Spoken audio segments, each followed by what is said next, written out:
Mardi le 30, bienvenue en prenant votre café. J'en arrache. C'est pas une grippe d'homme, là.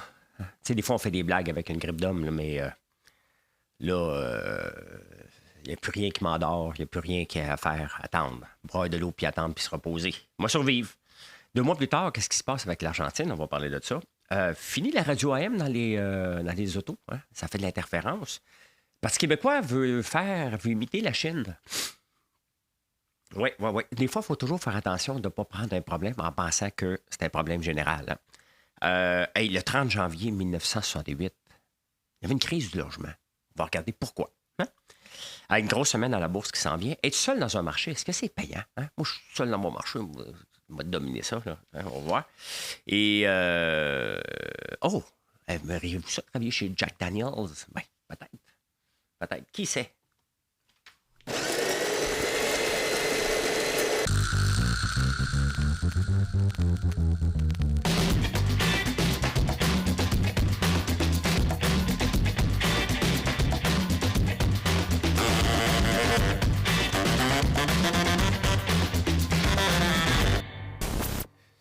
J'ai dormi à peine 1 heure et demie. J'aurais dû dormir plus longtemps, mais je suis incapable. J'ai beau prendre des pilules et du sirop, il n'y a rien pour me faire dormir. C'est long en tabarnouche. Fait que je me suis levé très tôt et j'avais pas écouté encore l'entrevue de Luc Poirier, tout le monde en parle. Et très bonne entrevue, il était patient. Il était patient, Luc. Hein? Les maudits gauchistes d'humoristes, là. Hein? Puis MC Gilles, là, avec son air arrogant. Tu sais, le gars, là, c'est un successful. OK? Il achète des terrains, puis il revend, c'est sa job. Les humoristes qui se sentent obligés de faire des jokes tout le temps, c'était désagréable. Et j'ai bien aimé Denis Coderre qui a dit, garde, ta gueule, OK? Ta gueule, laisse-le parler, là. On parle de crise du logement ici, c'est sérieux ce qu'il a à dire. Donc, à un moment donné, il faut laisser la chance. C'est plus ton entrevue. Hein? Mais les humoristes sont toujours comme ça. Ils veulent toujours prendre le plateau. Ils veulent dire, hey, faut que je sois drôle, faut que je sois bon, faut que je sois punché, puis ils vont peut-être me réinviter. Non, ta gueule. Hein? Respecte-le. Luc mérite du respect. C'est un homme d'affaires à succès qui est parti de zéro et qui fait ses affaires à sa façon et ça marche. Tant mieux s'il a vendu 240 millions le terrain. Puis il dit, je suis même pas le plus gros investisseur, j'avais pas assez d'argent pour l'acheter au complet. Donc, quand même, hein, laissons-le tranquille un petit peu. Hein. J'ai pas écouté encore Denis Coderre, mais aller l'écouter après. Ça a l'air qu'il riait de lui aussi. Tu sais, à un moment donné, il faut pas que ça devienne tout le temps on va rire de quelqu'un. Là. Hein, si tu l'invites, ben OK, il n'y a pas un bilan reluisant. Tu as le droit d'y mettre d'en face, mais je vais aller voir. Ça a l'air que c'était pas reluisant trop. Hein. Hey, 2 mois plus tard, Javier Milei en Argentine, hein, qui est arrivé avec un projet omnibus vraiment pour mettre la hache dans tous les services publics et changer la façon de faire en Argentine, bien, ça ne marche pas tout à fait encore correct, mais c'est normal. Hein? C'est normal, quand tu essaies de faire des gros changements rapidement, bien, l'inflation est à 211 %, donc presque au niveau du Venezuela en ce moment. Mais c'est intéressant à voir. Bien entendu, pourquoi que ça ne marche pas? La résistance des syndicats, hein? Parce qu'il veut couper à peu près tout le monde. Les syndicats ne veulent pas. Et lui, il dit, ben, regarde, on n'a pas assez de services pour le nombre de fonctionnaires. Un peu ma vision que j'ai ici aussi. Il faut couper des fonctionnaires. Il y en a trop. C'est pas rien contre vous autres, là. C'est que quelqu'un, à un moment donné, vous a embauché pour faire un job qu'on ne veut pas, qu'on n'a pas besoin. Donc, ça va être intéressant. Je pense qu'il va falloir donner 1 an pour voir si ça marche. Et il faut que ça marche. Il faut que ça devienne un exemple. Je serais très déçu que la réforme en Argentine ne marche pas. Le monde a besoin de faire du ménage un peu pour redonner, parce qu'on ne peut pas augmenter les taxes constamment augmenter les taxes non-stop. On n'est plus capable d'en supporter. Donc, la seule façon, c'est de couper. C'est la même chose. Moi, je ne peux pas vous monter les prix. Donc, la seule chose, il faut que je sois de plus en plus efficace et j'augmente le volume. Donc, une ville, qu'est-ce qu'elle doit faire? Être efficace, couper dans le gras, utiliser l'intelligence artificielle, je vais en parler tantôt, et ben, la construction, c'est des nouvelles taxes. Là. Hein? Si tu as beaucoup de construction, tu n'as pas besoin d'augmenter les taxes, tu as déjà une nouvelle source de revenus. Mais ça, notre gauchiste préféré à Montréal ou même à Québec ont bien de la misère à comprendre ça. Hein? La radio AM, ça fait beaucoup d'interférences, ça. Dans les nouvelles autos, il y a beaucoup d'électronique, ils l'ont enlevé. Tesla, Ford, je pense que Stellantis, Hyundai. La plupart des nouvelles autos, ne l'ont pas. Le problème, c'est que les gens écoutent encore la radio AM. Ici, on a cassé pour la radiocirculation. Mais il en reste à peu près, au Canada, là, le dernier chiffre, à peu près 140, 130 euh, stations de radio. Et aux États-Unis, c'est 4700 quand même, hein? 4700 stations de radio. Puis là, Charles, il dit, ben non, il faut le mettre dedans. Est-ce que c'est une loi? Est-ce qu'il va falloir le mettre? C'est intéressant, sauf que ça crée de l'interférence avec les autres appareils électroniques. Un peu comme les cellulaires. On avait tellement peur au début qu'on n'était pas passé au feu quand on utilisait notre cellulaire près des stations d'essence ou même dans l'avion, on était supposé faire tomber l'avion. Pas arrivé encore. Je pense pas. Hein? Je pense pas. Moi, quand j'étais jeune, pendant de ces cassés, c'est ce que mes parents écoutaient, mais jour et nuit, 24 heures par jour. Puis ça fluctuait. Hein? Même dans la nuit, ils l'écoutaient, c'est cassé. Et ça fluctuait, maintenant, en pleine nuit, ça pouvait rouler à fond de train. Mais j'aimais ça. J'aimais ça. Les insolences de Tex le corps. Hein? Et ce que je retiens tout le temps. Et ce qui fait une de mes façons de voir et de traiter les employés, c'est Dofasco. Notre fort, c'est l'acier. Notre force, nos employés.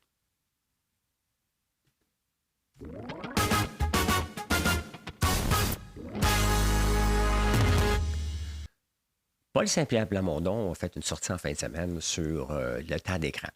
Paul Saint-Pierre Plamondon a des jeunes enfants, puis il voit qu'ils passent du temps sur les écrans. Donc, lui, il a dit, ben là, tu sais, c'est exactement le syndrome de l'entrepreneur qui a un problème bien à lui et qui décide que maintenant, il va se lancer en affaires parce qu'en pensant que c'est le problème à tout le monde.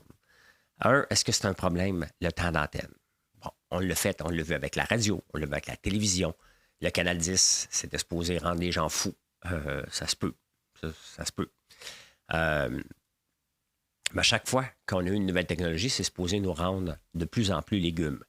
Et est-ce qu'on va changer quelque chose? La Chine avait limité à 2 heures le temps de jeu par jour. Hein? Donc, il y avait une application. Tu peux pas jouer plus que 2 heures par jour, juste la fin de semaine. Le PQ va aller dans cette optique-là. Sincèrement, contrôler le temps d'antenne. À un moment donné, on va laisser les parents gérer. Hein? Il faut arrêter de capoter, de vouloir remplacer les parents puis gérer dans la maison. Là, ça appartient aux parents. De mettre une loi, de penser, parce que lui, comme nouveau parent, il voit que c'est préoccupant. Mais ça, c'est ton problème à toi. Gère-les tes enfants. De mettre une loi, c'est non. Tu sais, on a des gens, là, on est de plus en plus protectionnistes et c'est dangereux qu'on s'en aille dans cette direction-là. Il faut éduquer, oui, mais de là à interdire, de limiter, avec quoi ils vont travailler avec les fournisseurs. Donc, comment on va déterminer la plateforme pour enfants versus mon ordi à moi? Je vais-tu être limité? Vous voyez, il n'y a pas d'affaire, là. Juste de penser à ça, ça fait un gouvernement de gauche qu'on ne veut pas. On ne veut pas qu'il se mêle. On veut de moins en moins d'intervention gouvernementale dans nos vies. Et c'est pour ça que les partis de droite prennent de plus en plus de place, parce que c'est ça qui prône. On a eu trop d'interventions, puis on n'a pas de service. On ne veut pas ça. Hein? On ne veut pas ça. Puis sincèrement, copier la Chine, c'est-tu vraiment une idée du siècle? Hein? On veut pas ça. On veut pas ça. Hein? Hey, le REM.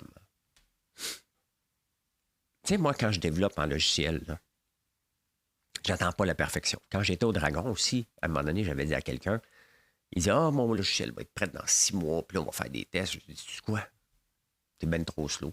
Par le temps que tu vas être prêt, dis-toi qu'on est des milliards sur la Terre qui sont en train peut-être de programmer la même chose que toi.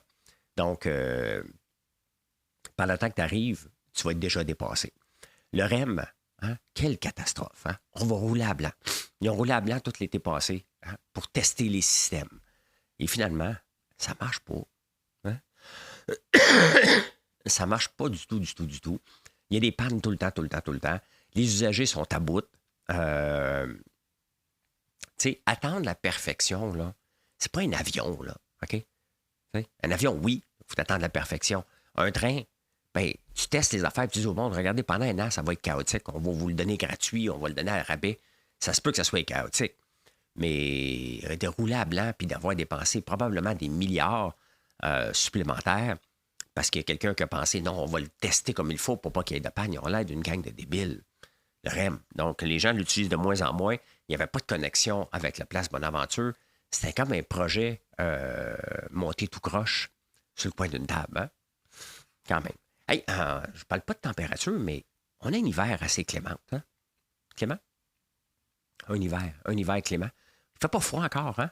Quand on regarde les températures en Alberta qu'ils ont eues, là, On n'a pas eu une moins 25, moins 30 ici encore. Là. On n'en veut pas. On n'en veut pas. Hein? Allez, on s'en va tomber sur la tête.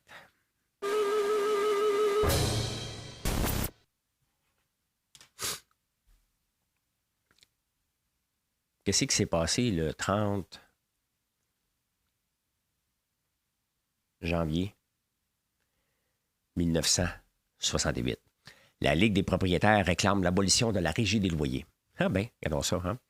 Devant quelques 200 propriétaires, le président de la Ligue des propriétaires de Montréal, le docteur Perra, demande au gouvernement provincial de supprimer la régie des loyers à l'instar des autres provinces, ainsi qu'une représentation adéquate des propriétaires dans l'enquête en cours à Montréal sur le prix des loyers. Intéressant, hein? L'enquête décrétée par le secrétaire, blablabla, c'est plein de... le docteur Perra s'est plaint, d'autre part, de n'avoir pu rencontrer le secrétaire de la province à qui il demande une entrevue en novembre dernier. Avant la réunion d'hier, rassemblait 200 des 2000 membres de la Ligue des propriétaires. Le docteur Perra a pourtant déclaré aux représentants de la presse que s'il n'y avait pas de crise à Montréal, de logement à Montréal, et qu'il n'y a pas lieu de conséquence de contrôler les prix des loyers. Pour s'en convaincre, avait-il ajouté, il suffit de consulter les annonces classées des grands journaux où les gouvernements offerts, my God, c'est mal écrit, où les logements offerts se comptent par milliers. Donc, vous voyez, hein, en 1968, crise du logement. Dès qu'on vient jouer, hein, ce qu'il faut retenir, c'est que dès qu'on vient jouer dans l'offre et la demande et qu'on met des règles, il va y avoir des crises. Depuis 1968, je ne dis pas que on n'a pas besoin de régie du logement. Hein, il y avait une raison parce qu'il y a des propriétaires abusaient. Mais regardez, hein, on est en 2024, on a encore une crise du logement. C'était à cause de la régie du logement. Là, c'est encore d'autres choses. Les gens ne construisent pas. Mais tu sais, il ne faut pas oublier que pour construire un immeuble locatif, là, un immeuble à condo, moi, j'en ai fait ici à Montréal. Je suis allé dans quelques projets dans le coin du Parc Jarry. Et c'est simple, hein?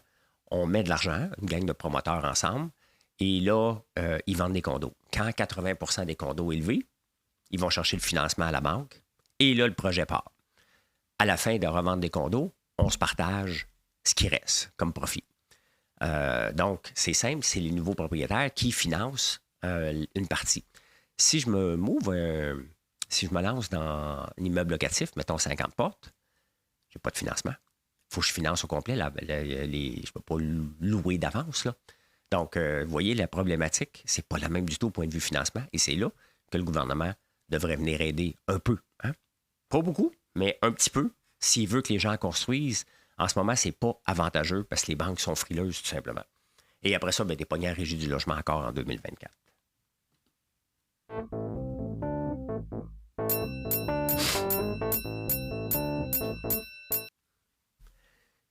Une des pires gaffes que les entrepreneurs font des fois, c'est de penser qu'être les premiers, c'est être les plus payants. Hein?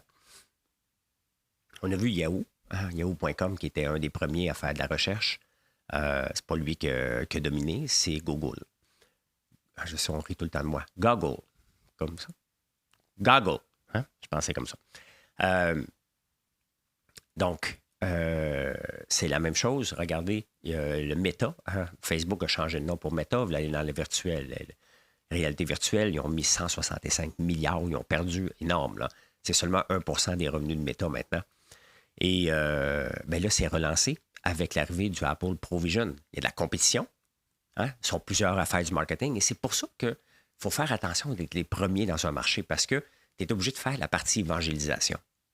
Là, maintenant, quand tu es plusieurs, tu fais du marketing. Et c'est une grosse, grosse différence entre faire de l'évangélisation. C'est-à-dire aux gens, regarde ce que tu peux faire avec ça. Regarde, j'ai vu quelques applications de l'Apple Provision. Ils coûtent cher, 3500 $. Mais je pense qu'au fil des années, ça va devenir très intéressant. Et Meta va s'améliorer aussi. Donc, maintenant qu'ils ne sont plus tout seuls dans le marché, on va voir. Il n'y a peut-être pas de marché non plus pour ça. C'est un risque qu'ils prennent, mais c'est intéressant de voir vers où ça s'en va. Mais toujours le danger, ça ne donne rien d'être le premier. C'est peut-être pas toi qui vas gagner, tout simplement. Hein? Hey, grosse semaine à la bourse cette semaine. Pourquoi? Parce qu'on attend les résultats de Apple, Starbucks, GM, Microsoft, Alphabet et Amazon. Donc, on va voir s'ils ont des bons résultats dans le dernier trimestre et aussi quelles sont leurs prévisions pour l'année qui s'en vient. Hein? Mais l'économie américaine va très, très bien. Donc, j'ai hâte de voir. Ça va déterminer la bourse qui a eu quand même tout un mois, un bon mois de janvier. On va aller voir. Ah non, c'est vrai, j'ai pas Internet. Internet est down ici depuis 3 heures du matin. Nous ne pouvons pas trouver ce site. Et voilà. Pas d'Internet. Je n'ai pas d'Internet. Tellement fâchant. C'est tellement fâchant. Ici, quand j'ai pas l'électricité, c'est l'Internet qui lâche au moins une fois par semaine. Hein? Au moins une fois par semaine. Donc, on va les appeler tantôt. Hein? Comme si j'ai rien que ça à faire, moi, courir après. Honnêtement, je vais changer pour la fibre optique très bientôt. Je suis plus capable de Vidéotron. Je suis plus capable. Je ne prendrai pas Helix. Ça me tente plus de les avoir. L'intelligence artificielle, je vous en parle régulièrement. Hein? Si tu n'utilises pas l'intelligence artificielle, tu es en retard et ta job est en danger. Puis j'ai hâte de voir les villes sauter dans ce qu'on dit en anglais, le bandwagon. Le bandwagon. Hein? Donc, sauter dans le bateau. Regardez, les grandes compagnies commencent à congédier beaucoup de gens parce qu'ils remplacent leur job par l'intelligence artificielle. Mettons, tu fais des rapports, tu peux automatiser ça maintenant avec l'intelligence artificielle qui est pas mal plus rapide et qui chiale jamais. 8000 personnes, c'est 7,4 % du staff de SAP, une grosse compagnie Allemagne, donc parce qu'ils ont remplacé par l'intelligence artificielle. Donc, on n'a pas le choix. Hein? Tu ne peux pas, aujourd'hui, si tu travailles dans un bureau, ne pas regarder ça parce que tu vas te faire dépasser. Et à un moment donné, le syndicat va dire, on ne peut pas couper les jobs. En parlant de jobs, j'ai vu... à quelle place que j'étais? À l'avenue du Parc, il y a une SAQ. On prenait une marche dimanche, Marilyn et moi, puis là, c'est marqué, hein? Ici, un emploi a été coupé au service à la clientèle et le gouvernement engrange des profits. T'sais, les syndicats n'aiment pas se faire couper, mais ils ne comprennent pas que ça fait partie. Ça fait partie du processus d'affaires. Hein?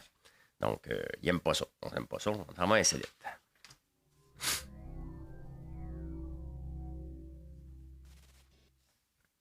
Caroline, j'ai de la misère à trouver des bons insolites de ce temps-ci. Mes journaux, faudrait que mes journaux reparlent de Gwyneth un petit peu plus. Là.